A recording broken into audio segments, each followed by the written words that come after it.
Well, welcome back, everybody, to the ROI Online Podcast. And today, this is a little funny because this is the third time that I've talked to Clodagh, but not on this podcast. Two times it's been on her podcast. But I'm really proud to have Clodagh Higgins from the Grow It Group. She's the agency coach and consultant.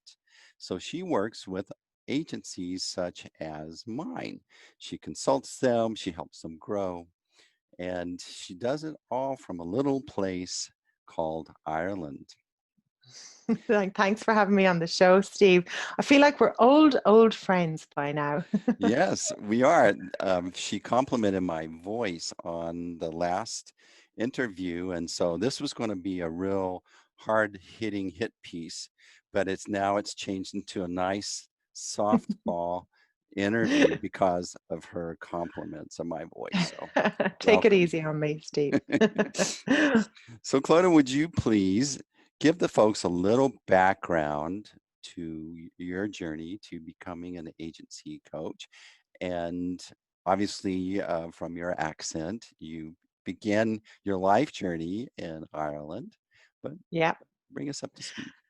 That's right. Yeah, I am Irish. But just like a lot of Irish people, we travel around a lot. And I was in my sales career. I kind of started out in sales. I worked for Dell. I worked for Sony. I lived in the UK. I've lived in Australia, and it was in Australia in about 2009, 8, 9, that I started to look at digital marketing as a way for growing businesses. You know, Facebook was new, LinkedIn was new. There was all these tools that I took an interest in, and I just set up a small consulting, helping friends, that kind of thing, and got into the digital marketing world. Ran a little agency down there in Sydney for 4 or 5 years, and then ended up coming home back to Ireland in 2012, where I got the privilege of working at HubSpot. And when I was in HubSpot talking to hundreds of agencies all around the world, one theme kept coming up over and over again for these agencies, where they were really good at running their business, as in sales, marketing, campaigns. They were good at kind of doing things, but not all together. And running a business and a team of people was becoming a challenge for them. And so as I was sitting there, I was going, they need business advice. They don't need to learn how to run another campaign. They figured that out. They know how to do campaigns. What they need is how to run a professional services business, and profitably, because a lot of them weren't really doing much profit wise. And so very luckily, I got taken up by a merger and acquisition company who said, hey, we've heard about you in HubSpot. Would you like to come and work with us to set up mergers and acquisitions and consult to agencies? And so that's what I've been doing for the last 3 years, is helping businesses, small business agencies, and like that, digital marketer agencies, or what they call web development, anything in that sphere, about 10 to 25, 30 people, help them increase their revenue, increase their results, and increase their retention. And very, very privileged to do that work. I've written a book about it. I've got a podcast, like you mentioned, my own podcast. And I think it took me until I was maybe 42 to find out what I love to do. But here I am, and loving every day of it. Good. I'm excited to have you. Tell us about your book, the name of your book, and a little bit about why you wrote it. Yeah, I've got it. Look, I can even do this. Ta-da! Boom. It's called It's beautiful. Healthy Digital Agency. Some fresh copies arrived there, and I wrote it, which what I had noticed was the successful businesses, agencies that I'd worked with, they had this really solid business model of having 6 strong pillars. So the people pillar is strong, the strategy session in this pillar is strong, growth, so that's all the finances, services, sales, and marketing. And there's components in each of those pillars that when an agency has those, there's generally about 5 topics in each of those, that when they have them strong, they can then build a really successful machine or a business. Mm-hmm. And that's where the book came out of. I've actually turned it into an online course as well. So it's self-serve. Somebody can go through all the course themselves. And what it means is I think a lot of the times as an agency, and this might ring through with you, when you start the business, you're very passionate about it. You're quite protective about it. And as time goes on, if you've defended the business, if you've grown it, it does become almost like a very emotional relationship. It's your child. It's your. I hear people talking, it's my baby, but we're not very good at being indifferent about our baby, or standing back, or being objective about our baby. We get very defensive. Don't you talk about my baby like that. So what happens is I see a lot of agency owners making decisions about their business that perhaps are too emotional, and they need to stand back and go, hang on now, is the baby behaving very well? No. And why is the baby still in kindergarten? The baby needs to go to school. You know, you're treating, why is it, the baby needs to learn how to read and write. Baby's ready for university. Let's get moving. So I think that kind of analogy around, taking the baby and giving it to people that are going to run it differently, so that the agency owner can go and do what they're doing really, really well. It's fun work. It's interesting work. It's definitely challenging and character building, because you can imagine a lot of personalities that I work with they're very strong, they're eccentric, they're charismatic, they like doing things their way. But I've had a lot of fun along the way, and grown these businesses and helped them turn them into machines that, so far, most of them, through these difficult times that we're going through, are doing okay, and if not even a little bit better than before. You've described, so I believe that the invisible heroes of our economy are the entrepreneurs, the small business people who have these babies. They have to wear all these hats. They can't be good at all those roles that they have to perform running a business. They have to be good at hiring. They have to be good at managing. They have to be good at coaching. They have to design services. They have to sell services. They have to do customer service. They have to do negotiation. They have to do purchasing. They have to wear so many hats and perform so many roles, all on the fly, all in the heat of battle. And these are my heroes. I think they're like the invisible heroes. But yet, because of their audacity, they employ people who get to have families, pay rent, buy cars, send kids to school. And so I have this heart for these folks that you're describing. How is it that you can go in and go, okay, Steve, I know you love your baby, but your baby's ugly. The exercise I do, there's two things that I do. We do an assessment of the business, like a health check. I've got a series of questions that I get sent to the owner and ask about the health of their business, and get them to stand back and objectively go, do you have this in place? No. Do you have that in place? And once they go through a series of, oh, there's a lot of things I don't have. And I was going, well, imagine you did have them. What would it look like? And also a lot of, yourself, you're just so busy dealing with day and day and day. You might plan a quarter, but you very rarely sit down and go, okay, I started it for this reason, great reasons. I'm here now, doesn't quite look like what I thought it was going to be. And what do I want to look like in the future? And I do an analogy of a boat. Even though I'm not a sailor, I live by the sea. I've been on a boat, but there's lots of different types of boats. There's a big, fancy catamaran and has loads of parties on it. Then there's the cruise ships that are like, there's the cruise ships that actually participate in the Sydney to Hobart. They're operational boats. There's nowhere to relax, right? So there's tiny little rowboats. There's customized Italian, fancy looking speedboats. So there's all different types of boats. You have to think about, what boat do I want? Which then determines the type of crew that you want. Do you want a party crew? Do you want a hardworking crew? What type of business do you want? If you can stand back and build it like a boat, decide on the crew, then decide on Where are you going? What's the island? Are you in a race, or are you just going to a destination? And you have to explain that to the team that you're working with. Because if you start to build a business that is for racing in the Sydney to Hobart, that's uncomfortable. Those people need to be strong and fit. They need to have a passion. They need to be prepared to die out in the ocean, right? That's a certain type of person. That's a very different person from party, Riviera, catamaran, that type of crew.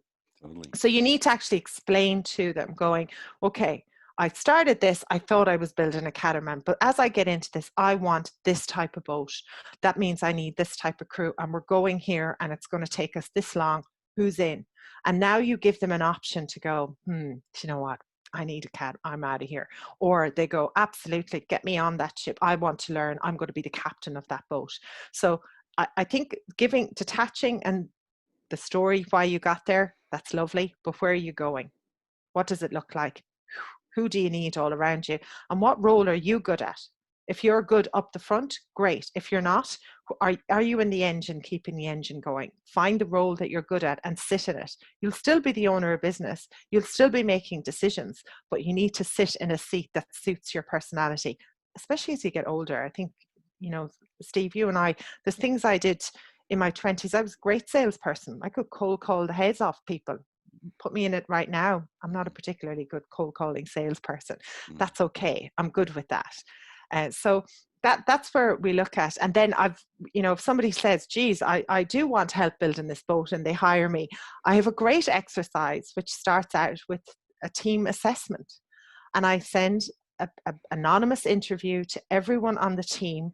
It's about maybe 30 questions about how they are, what's going on for them, what works in the business, what doesn't, who annoys them in the business, who doesn't, where do they get their inspiration from, what do they want to achieve in the next 3 years.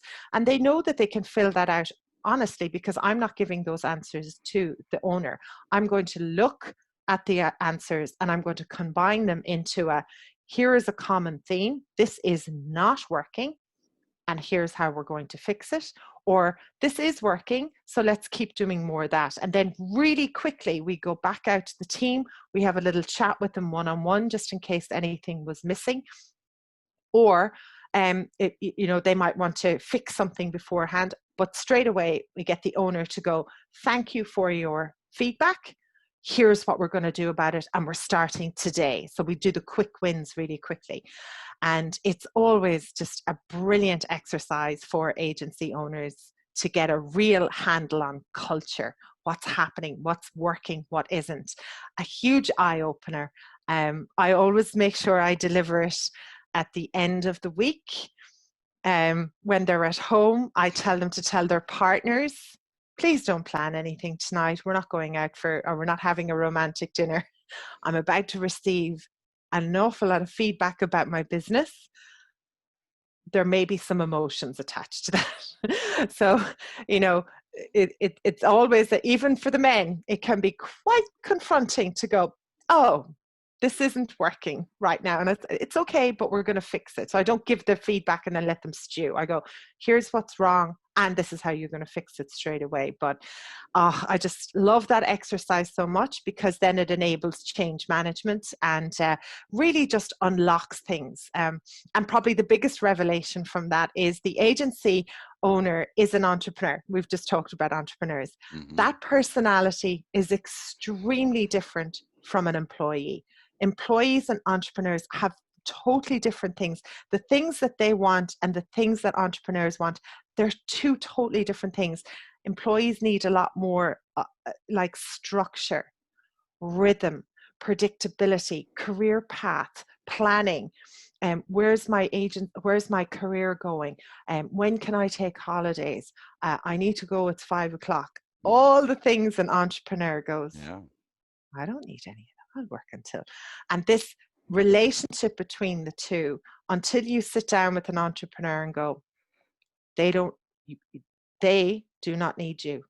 They can go, your employees, your team can go and get any job they want. They're choosing to work with you. However, you need them. So Let's figure out what do they need. Let's give it to them. Let's get that in place so that you can have the business that you want, because you ain't got a business until you make this. I'm not saying they lord over the company, but give them the structure and all the things that they want to make them happy. And once you do that, then you can start to work together a lot better. I love the analogy of the boat. I It's think fun, about right?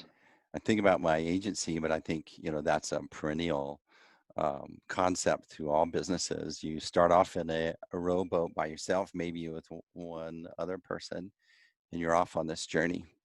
Then later you pick up more people and you upgrade your boat a little bit, and you start to change, and you go through stages. And so at some point that boat starts going so fast because you're catching so much wind. You moved from a rowboat to maybe you've added an engine, maybe your cigarette boat, or maybe your sailboat, who knows? But people start falling off of that Mm-hmm. boat because you're going so fast. And yet, if the business owner or the entrepreneur is not thinking, they may still be stuck in the rowboat mindset and not realizing that I need to slow this down now, and I need to get things a little bit squared away, and different systems need to be in place as compared when we were just rowing and someone was fishing and we were joking. But now it's like there's some serious accidents that can happen here. Right. What are the best Yeah. stages what stage, the life stage of a agency, is it best for you? Where do you shine at? Or let me say this, at some point, an agency owner starts to say to themselves, my baby's ugly, but they're not saying it, right? And that they're like vulnerable to maybe listen to you coming in and going, hey, we're gonna get your baby in shape here. What stage is that? Yeah, there's a couple of trigger points that sort of happen if I go back over the years. Sometimes agencies have to have a series of things happen them. They lose crew. So three people leave and all three people say the same thing. I just don't see a future here. And I'm going to take this job. I don't really want to go.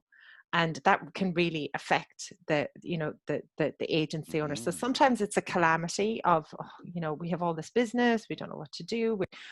But sometimes it's just this feeling of they know something's wrong, but they can't figure out what it is, or they're around the 10 people 1 million mark, or around that, like 8 to 10 people 1 million, and every year they just can't seem to crack that through the million ceiling revenue. And it's generally because they haven't got the right people in the right seats, the right structure. They're still wearing too many hats. They're the ceiling, and they don't realize, because I'm working hard, I'm doing all that. No, you are the reason you're not going through, because you need the system. You actually need more people to be more profitable so that you can get out and be more effective.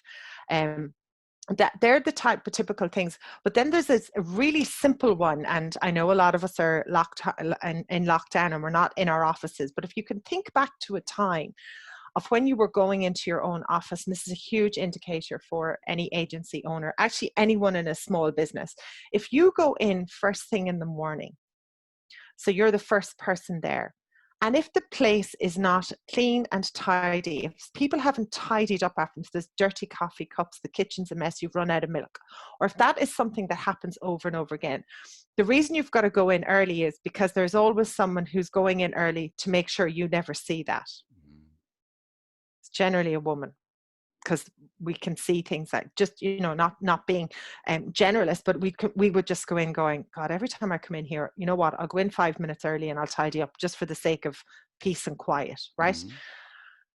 If you go in early a few times and the place is messy, there could be a problem with your culture. People are not taking pride in where they work, and they're not looking after each other. So if they're not looking after each other's coffee cups, they're certainly not looking after each other's work.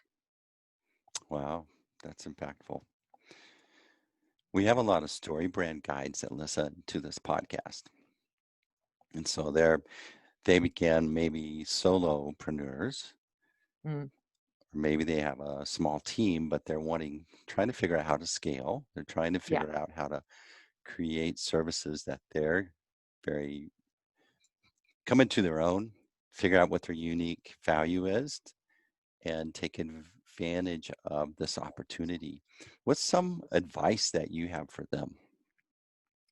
Yeah, with the work that they're doing, I think this is a great opportunity at the moment to think back about the best work that you did that gets the most impact for clients, that was profitable for your business, that you enjoyed doing and you were good at doing. So if you could analyze the last 5 successful clients that you had, you liked working with them, they paid on time, the work was profitable, you were proud of the work, it got great results for them. So if you could go through that criteria and then analyze it and go, okay, in this new world that we're in right now, what packages based on the work that was excellent, profitable, all that, plus what's needed in the future, what new packages could we create going forward?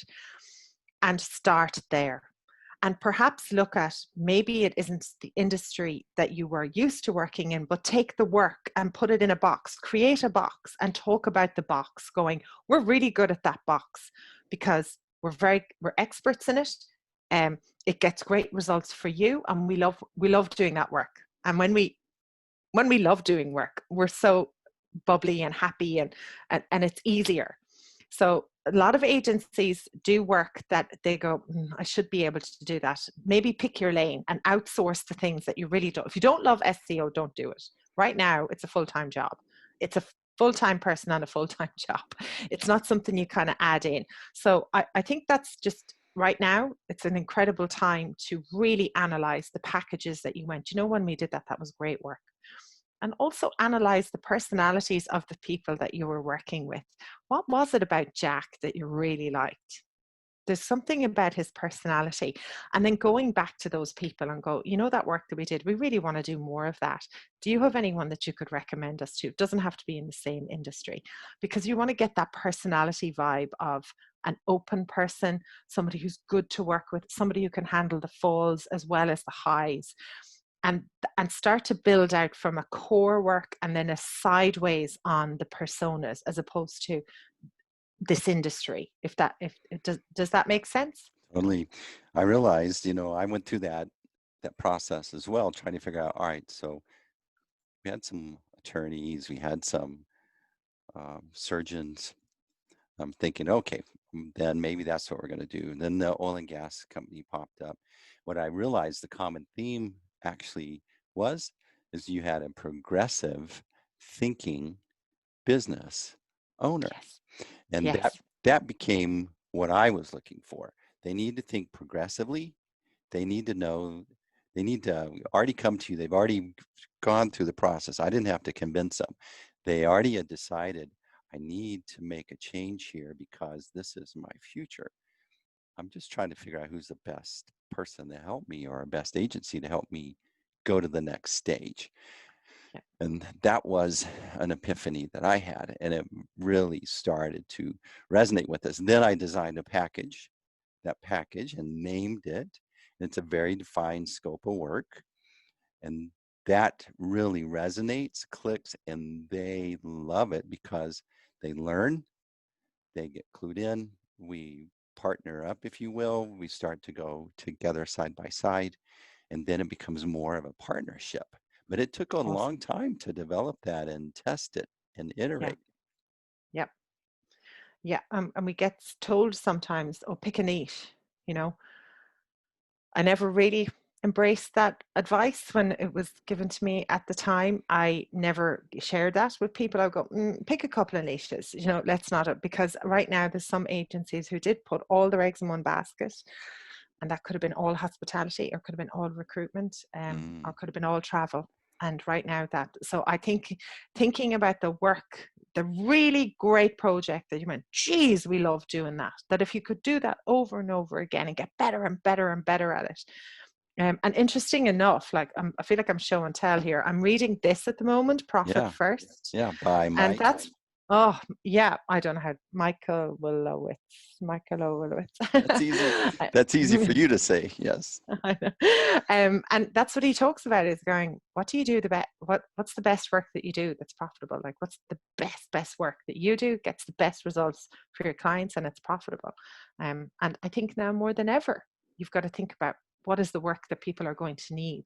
And it's probably more or less the same. It's just the messaging is going to be different, or maybe you're doing more education than, promotion. So we're in this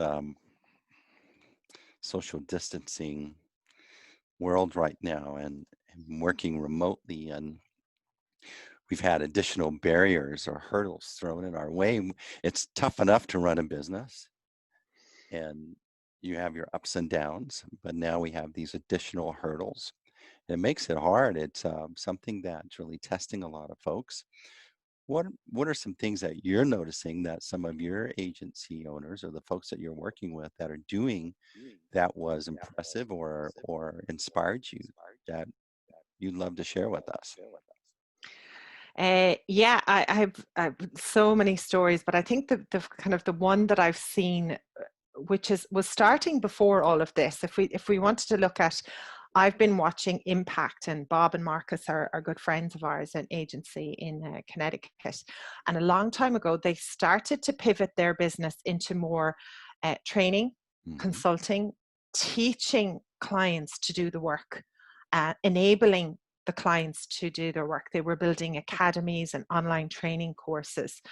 And I spotted that probably at the beginning of last year. I remember saying to agencies, it's probably a good time to start teaching your clients what you do. You'll still have work, but teach them the basics. And I have noticed a lot of really solid agencies right now have built their own online academies. We know that online marketing, digital marketing, it's too big to be a one-stop shop. So why wouldn't you train people inside that business to do, I don't know, basic SEO, so you can come in and do advanced SEO, basic content preparation, so you can come in and curate it. There's just so many things that you can, basic video, get yourself ready. You can go in and edit it, make it fancy. But I think there's a huge opportunity now. I've seen Impact doing it, but then I work with a fantastic agency in Quebec, and they've changed it all into French Canadian. they're a everything they've seen on HubSpot and all around the world, and all these different types of courses that are in English. And they went, well, we have our own, and we've changed it, and here we are now with their own online sales academy. And at a great timing, the French or the Canadian government has given a lot of grants to businesses to upskill in digital marketing. And historically, this particular agency would have gone, oh, that's great, we can get 5 new clients. Today, they can get 50, 500 if they want to. They have an online platform that teaches people how to do digital marketing. You know it as an agency, all the 101 stuff, people are just starting out. And everything from how to use Slack, how to use Zoom. There are thousands of companies out there who still haven't figured this out. Wow. So that's what I've seen is a big one. It's like all the things it could be ROI Online Academy 101.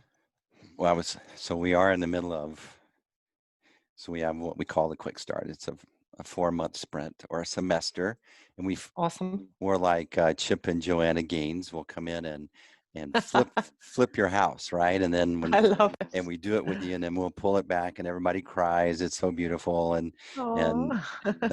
but I was just thinking of the French Canadian example. That's a great idea. We could translate all that into Texan, where right, right, exactly, with all your analogies and all your y'alls. Exactly, but y'all actually, it up.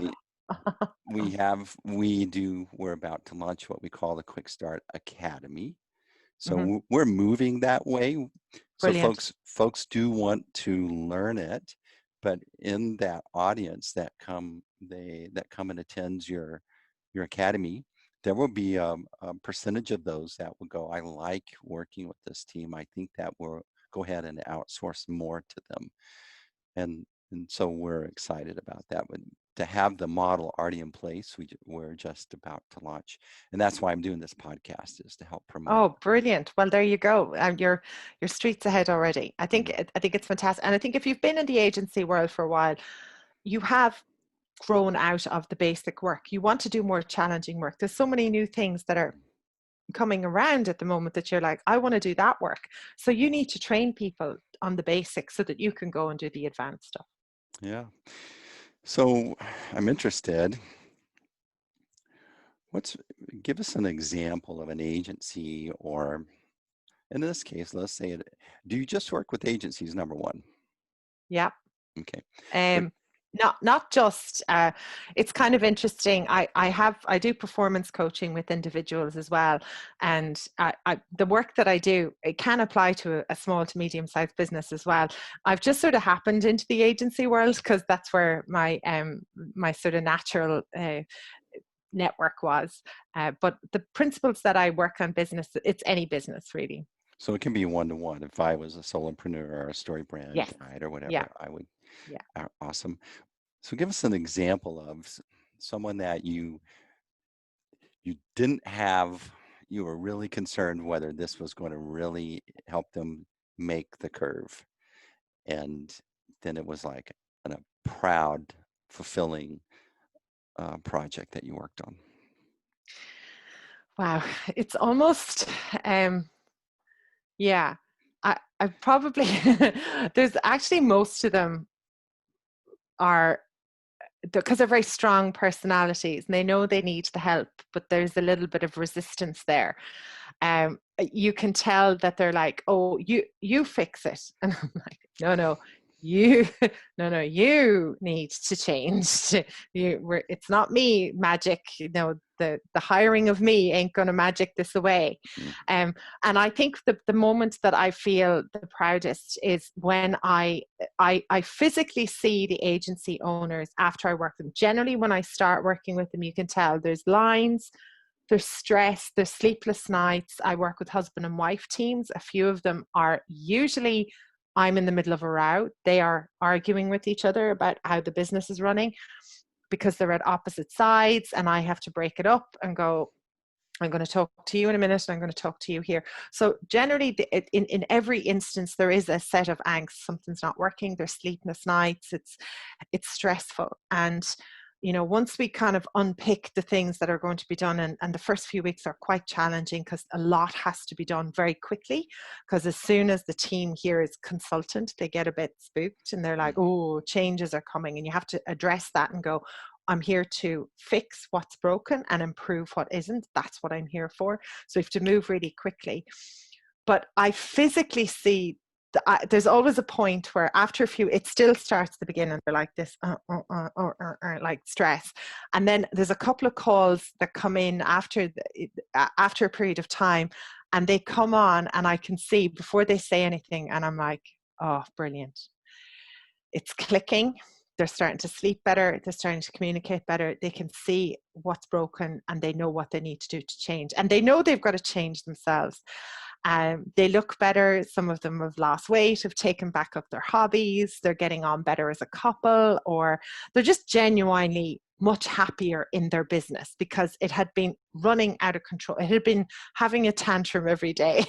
It had been taking crayons and crayoning the whole office. It was very irritating. It was up all night.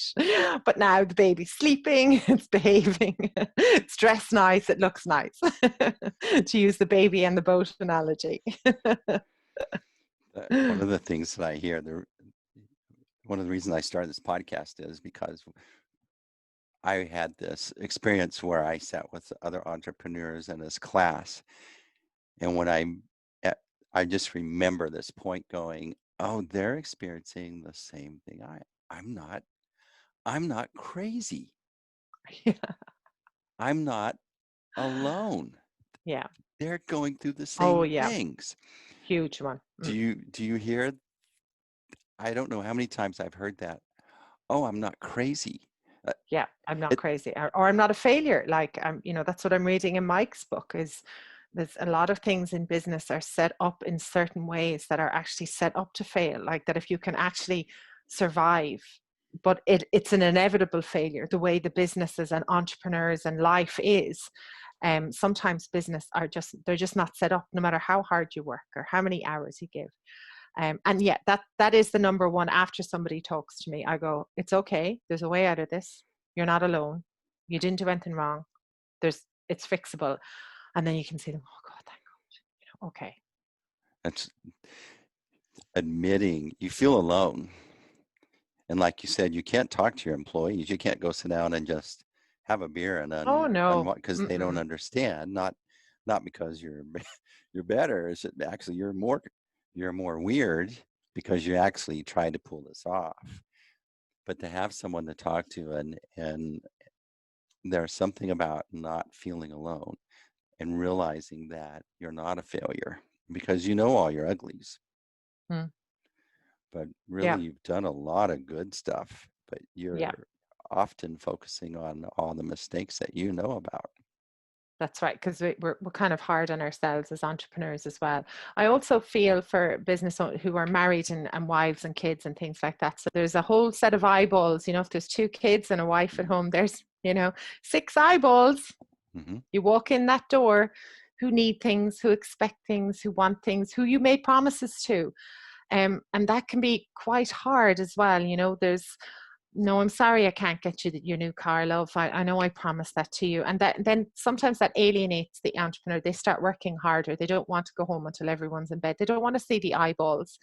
And then outside of that, their community, if their friends aren't entrepreneurs, are, guys in jobs and employees in banks or finance or whatever, they've nice cushy numbers, they play golf on a Friday, even though they're good friends of theirs, they don't understand, because they'll turn around to the entrepreneur, and if they start to hear, things aren't going great, their reaction is, sure, just get a job.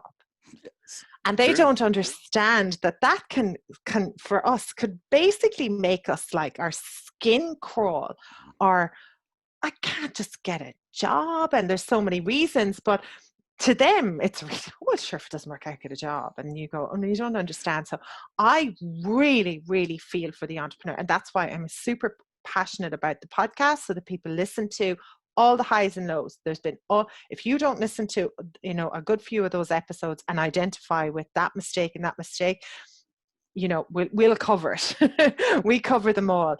And I especially feel for men, because I feel that women, sometimes it's just easier for us. We can pick up the phone to about, 10 people who let us talk, and off we go again. But sometimes men don't have that right friend for that right situation, or, they're just afraid to go home. They don't want to tell their wife how bad it is because they're afraid. So I definitely feel that too. And in that instance, I just advise, please get someone to talk to. It doesn't matter who it is, where they are, it doesn't matter, but start the communication process. Yeah, guys just don't want to ask for directions. They want to try to figure it out. Or at least I that's the know. joke, right? But I No, it's true. No, it's true. That's part of their hunting process. I absolutely get it. In my book I talk about, I loved sales, but the thing about sales, and you'll relate to this, is that everyone knows if you're hitting your numbers or not. They know what your quota is. Of all the people in your organization, the salesperson's numbers are written on the board. Their Yeah, quotas are written on the board. day and night. Everyone measures their performance. And yet in accounting or in HR, there's no numbers that we're measuring, right? And so it's okay. We're out there being judged, but everyone knows when you're not hitting your numbers. Everyone knows when you suck.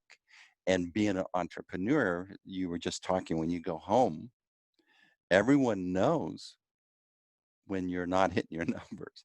Everyone knows, and you carry around, I made a business decision on the best I could, but obviously I made some decisions that are impacting us right now. But you're exposed and everyone knows. But that's part of the uniform that you wanted to wear. And it makes it hard to sit down and ask for directions from someone as well. It's like Yep. you're admitting I really messed up. That's right.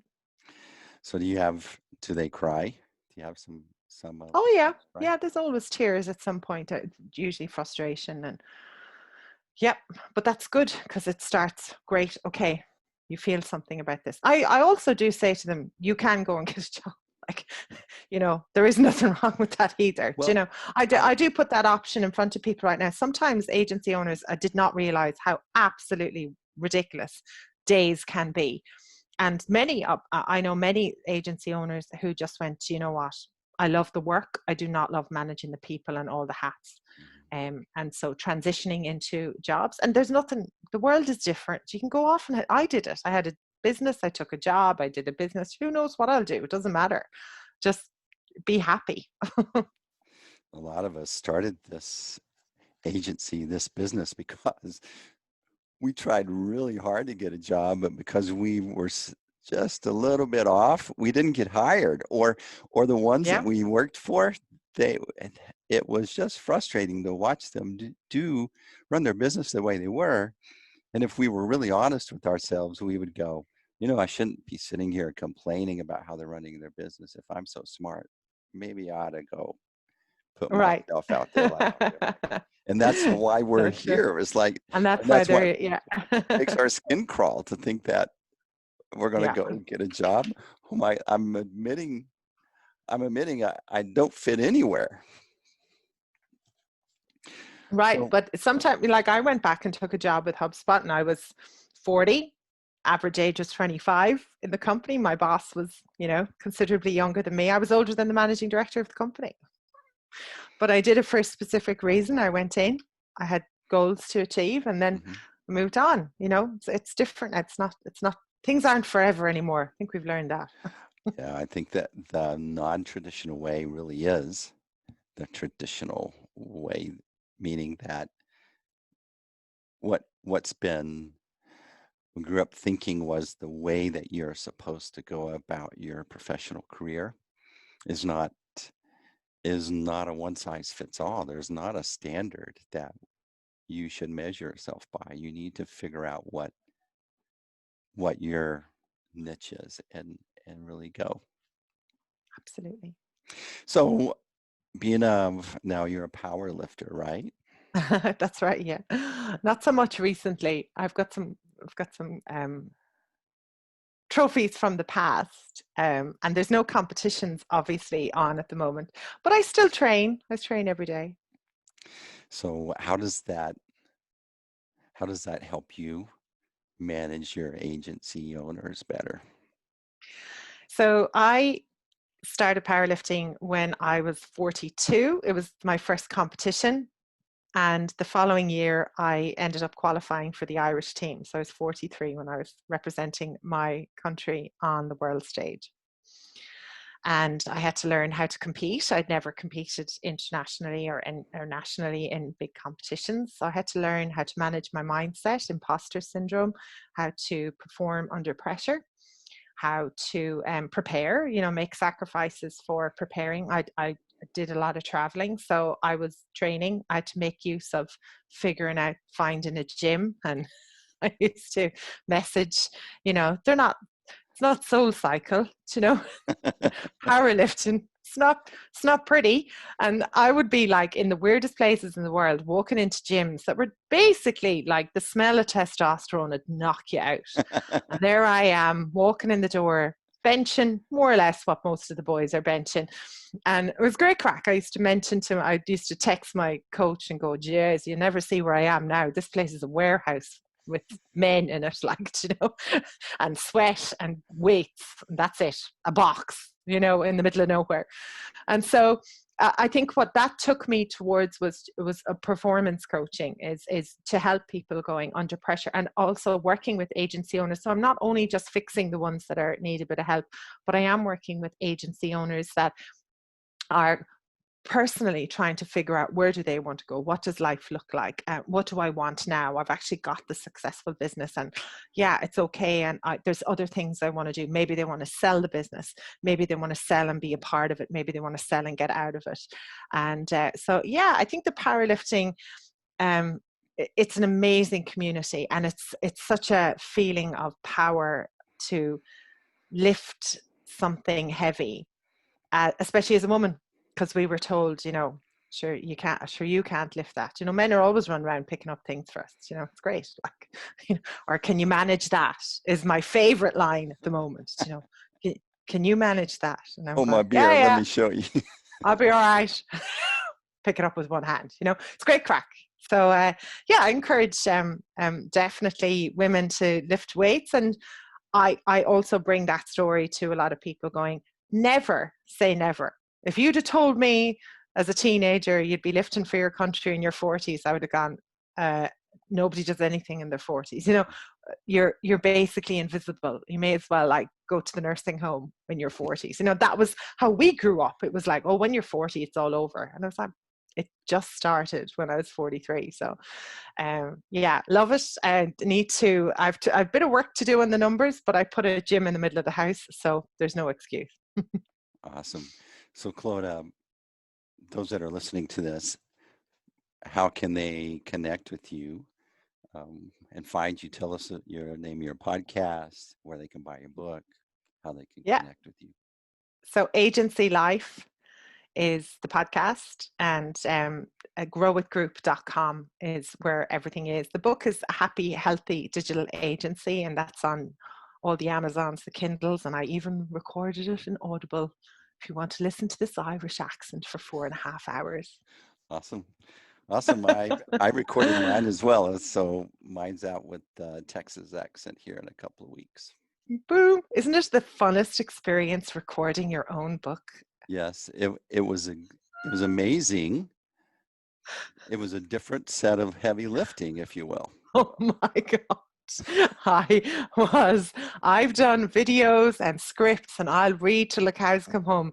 3 pages into reading my own book, I wish I'd never wrote it. I was like, this is hell. It was like, I had the lovely producer as well who would say things like, can you say that with a little bit more energy? And I was like, no, I've repeated that line 10 times now. Like, no. So yeah, go and listen to the book. You'll hear me getting a bit stressed, but I got it done. It's embarrassing how many simple words are hard to pronounce when you're overthinking it. I know. And I had a great instance where there was, because I had planned the recording of the book, I'd booked the studio, and in my hallucinogenically optimistic frame of mind, I booked 2 afternoons for like I don't know how many, 45,000 words or something. I was like, I know how to do this. I'll get in and I'll get out. And I realized after, the first few pages, I was going, I said to him, I'm not getting this done. He went, no, you're not. And I was flying to another country, so I had to come back and book more studio time. It was all a big long, but there was one day, because it was Christmas time, was at the end of the year and trying to get everything done. There was one time I had a great run. I'd done an hour and a half of all the lines, when you're in the flow.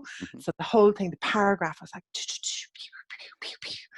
and he turned around and he goes, can we have a break? He wanted to go and have a cigarette and a coffee and take a break, right? And I was going, I suppose we could. So I went and got a coffee, and I walked around the block, and I came back and I was like,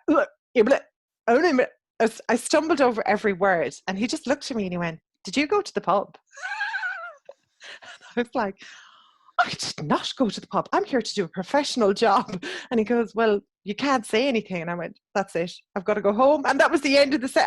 I had this hour and a half of a break, and I came back and I was a mess. So any tips out there for anyone who's recording their book? Give it a lot of time and do it in short bursts, and don't go for a break in the middle. Totally. We found out that actually I'd been doing pretty good, but something in the technology had changed. So I had to go back and redo it. It was you're right. You have these spurts of energy and focus, and it's amazing how exhausting it can be. But anyway, totally. It's another thing that you can expect of yourself to grow into and figure out. And it's like just choosing something that you want to challenge yourself. Yeah, or they say something like, can you say that again? You're like, no, take it. I don't care what it sounds like. It's like, take it. Just no. It's like, yeah, it was definitely one of the most interesting parts of my life. Well, this has been an awesome conversation. I've enjoyed it so much. We're kind of getting good at this. And we are. Yeah. We'll go and hire ourselves out for other podcasts. We come as a team.